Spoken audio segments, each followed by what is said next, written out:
Portfolio construction को लेकर तो मैं बहुत विस्तार से समझूँगा आपसे क्योंकि वो बहुत इम्पोर्टेंट है। लेकिन पहले हम ओवरऑल एक सेगमेंट की बात करते हैं। तो क्या स्मॉल कैप में इन्वेस्ट करने का अभी भी सही समय है या फिर इन्वेस्टर्स को एलोकेशन कम करना चाहिए? या जिन्होंने नहीं किया है, क्या उन्हें ऐड करना चाहिए, रुकना चाहिए?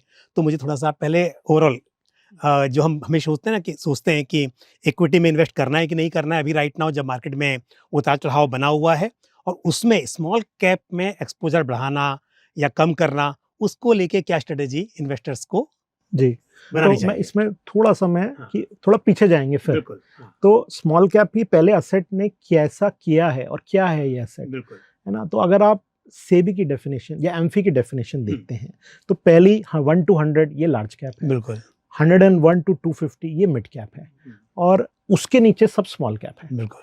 तो अगर आप डेफिनेशन देखें, हुँ, तो आपका 2019 में जब पहली बार एमफी की तरफ से डेफिनेशन आई हुँ, थी, तो उसमें क्या था कि टॉप 100 कंपनीज हुँ, इसका कट ऑफ आया करीब 27 साढ़े 27,000 के आसपास। हुँ, तो मिड कैप जो था हुँ, हमारा 27,000 से लेके 9,000 मोटा मोटा, मुझे एग्जैक्ट नंबर याद नहीं, लेकिन 27 से 9 के बीच में मिड कैप हुआ करता था हुँ, और 9 से 2-2.5 के बीच में ये हमारा 251 टू 500 ये स्मॉल कैप हुआ करता था।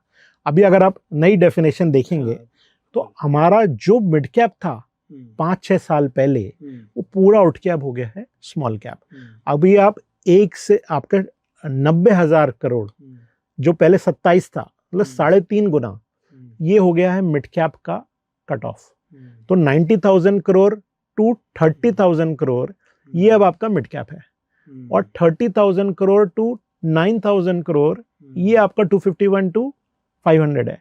तो मैं कहने की कोशिश क्या कर रहा हूँ कि जो पूरी डेफिनेशन थी, जो बिल्कुल। पैराडाइम था, वो बदल गया। अब जैसे 9 से 30 की रेंज ये मोटा मोटा स्मॉल कैप की रेंज हो गई। अगर आप देखें एवरेज लें तो 20,000 करोड़ मान लीजिए एवरेज मोटा मोटा, तो 20,000 करोड़ की जो मार्केट कैप की कंपनी है वो 500 करोड़ 700 करोड़ 1,000 करोड़ का प्रॉफिट कमाती है। कई बार वो कंपनी 20 साल 30 साल 50 साल, कुछ कंपनी 100 साल पुरानी है।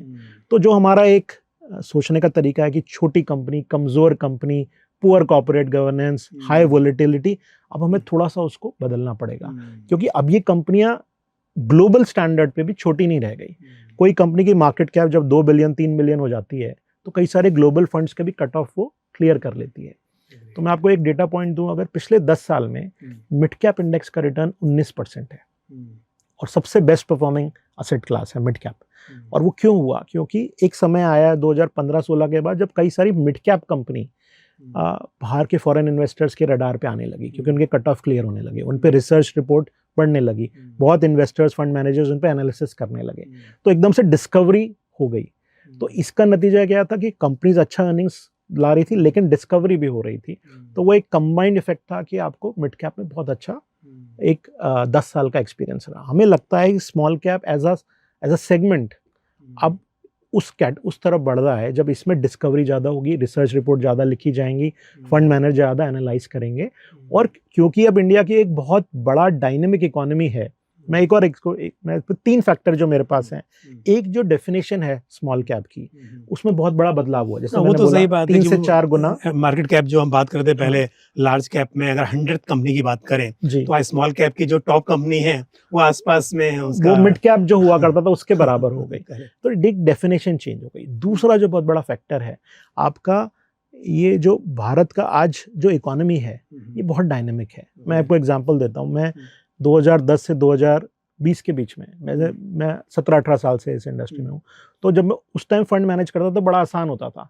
और क्यों होता था? क्योंकि आप सिर्फ 4 banking stock, 2 FMCG, 2 pharma, 2 IT और सारी इंडस्ट्री आप इग्नोर भी करते थे तो भी आप आउट परफॉर्म करते थे। क्यों था? क्योंकि एक बहुत narrow part of Indian economy was doing well, है ना। ये आप जो ऋतिक स्टॉक बोलते थे ना पहले, और कई ऐसे एक्रोनिम बने कि आप ये 10 स्टॉक ले लीजिए तो सब बढ़िया है। क्योंकि उस टाइम कोई कैपिटल गुड्स क्रिएशन नहीं था, कोई इंफ्रास्ट्रक्चर मूवमेंट नहीं था, पावर सेक्टर ठप था, कोई रियल एस्टेट साइकिल 10 साल आपने देखा 2012 से 2020-21 तक रियल एस्टेट साइकिल डेड थी। तो बिल्डिंग मटेरियल जो उसके साथ अलाइड सेक्टर है वो भी डेड था। कोई आपकी solar energy, wind energy sector था ही नहीं। कोई ईएमएस, सेमीकंडक्टर, ये सब पीएलआई जो स्कीम आई, ये सब नहीं था, है ना। अभी आप एनर्जी ट्रांजिशन देख रहे हैं, अब आप ऑटो में देख रहे हैं आइस टू ईवी, एनर्जी में देख रहे हैं thermal to solar to wind, आप देख रहे हैं India from services to services plus manufacturing, तो ये इकोनॉमी बहुत वाइब्रेंट हो गई। अगर आज आप पोर्टफोलियो बनाते हैं तो कम से कम 20 सेक्टर आपको पोर्टफोलियो लेके एक डाइवर्सिफाइड पोर्टफोलियो बनाना है।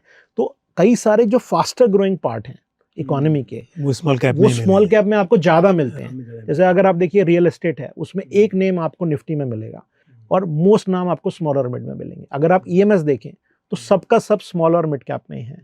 अगर आप कैपिटल मार्केट देखिए, इंश्योरेंस, एएमसी, इसमें से कोई भी कंपनी, एक शायद अभी एंट्री है, बट एक या दो कंपनी, बट सारा सेक्टर आपको स्मॉल और मिड में मिलेगा।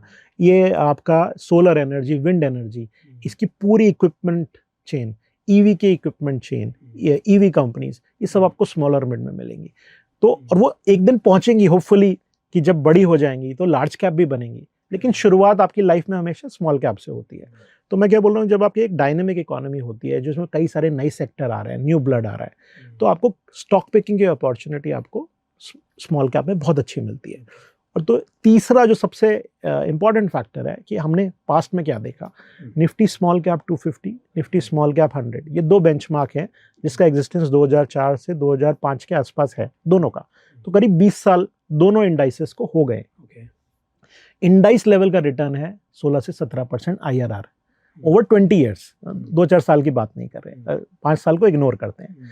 और कई सारे एक्टिव फंड हैं जिन्होंने उससे अच्छा भी परफॉर्म, 2%, 3%, 4%। तो मेरा कहना है कि Indian small cap is one of the rare asset class globally. Forget India, India को छोड़िए, आपका जिसने हाई डबल डिजिट रिटर्न 20 साल तक इन्वेस्टर को बना के दिया है। तो हमारा ऐसा मानना है कि स्मॉल कैप का एलोकेशन हर इन्वेस्टर के पोर्टफोलियो में होना चाहिए। बस फर्क क्या है, आपका 5 साल का टाइम होराइजन होना चाहिए। अगर आप बच्चों की पढ़ाई के लिए, शादी के लिए सेव कर रहे हैं, अगर आप अपना रिटायरमेंट के लिए सेव कर रहे हैं, अगर आप क्या कहते हैं अपना घर अपग्रेड करने के लिए या कोई भी लॉन्ग टर्म गोल के लिए, तो स्मॉल कैप का एलोकेशन जरूरी है। क्योंकि आपकी लॉन्ग टर्म कंपाउंडिंग में वो जो 2-3-4% एक्स्ट्रा रिटर्न पॉसिबल है, उससे मीनिंगफुल फर्क पड़ता है। अब इसके पिटफॉल क्या है, 30% ड्रॉ डाउन के लिए कभी भी हो सकता है, बिना बताए हो सकता है, उसके लिए तैयार है। वो बहुत बड़ी बात है, वो जरूर है। तो ये 3 बड़े एडवांटेज हैं। लेकिन जैसे बोलते हैं ना, वो स्पाइडरमैन पिक्चर में कहते हैं कि with great power comes great responsibility. तो हम लोग बोलते हैं कि स्मॉल कैप के लिए with potential for great returns there is a potential for great volatility. तो अगर आप 30% पोर्टफोलियो में रिटर्न देख सकते हैं और 5 साल का टाइम होराइजन मिनिमम है, तब स्मॉल कैप आपके लिए एक अच्छा एसेट क्लास है। ओके। म्यूचुअल फंड निवेश बाजार के जोखिमों के अधीन है। योजना से जुड़े सभी दस्तावेजों को ध्यान से पढ़ें।